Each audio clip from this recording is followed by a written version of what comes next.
طب والديناصورات كانت بتاكل النباتات دي؟ كتير من الديناصورات النباتيه كانوا بيعيشوا وسط الغابات الصنوبريه وبيتعاملوا معاها كانها بوفيه مفتوح، لكن برضه في انواع من الديناصورات وبالذات اللي ليها رقاب طويله زي الديبلودوكس كانوا قادرين يوصلوا لاعلى الاغصان وياكلوا اللي مش الكل يقدر عليه.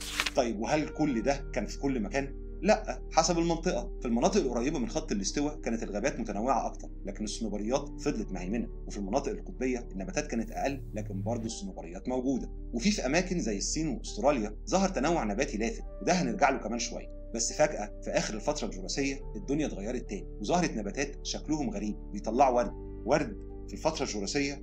يا جماعه اللي سامعينه صح، في وقت الديناصورات العملاقه والبركان اللي بيحدف حمم والمناخ المتقلب، الطبيعه قررت تجرب حاجه جديده، ورده. النباتات المزهره الانجيوسبيرمز هي النباتات اللي بتنتج ازهار واللي بعد كده هتبقى مصدر الفواكه والخضار وكل الحاجات اللطيفه اللي بتحبوها، بس ساعتها كانت لسه بتزحف على استحياء ومحدش كان واخد باله منها. طب فين كانت بتظهر النباتات دي؟ الدلائل الحفريه بتقول ان اوائل النباتات المزهره ظهرت في اماكن متفرقه، والارجح انها كانت في مناطق جنوب شرق اسيا وما حولها، مش غابات عملاقه ولا ورد بيغطي الارض، لا كانت نباتات صغيره متوزعه هنا وهناك.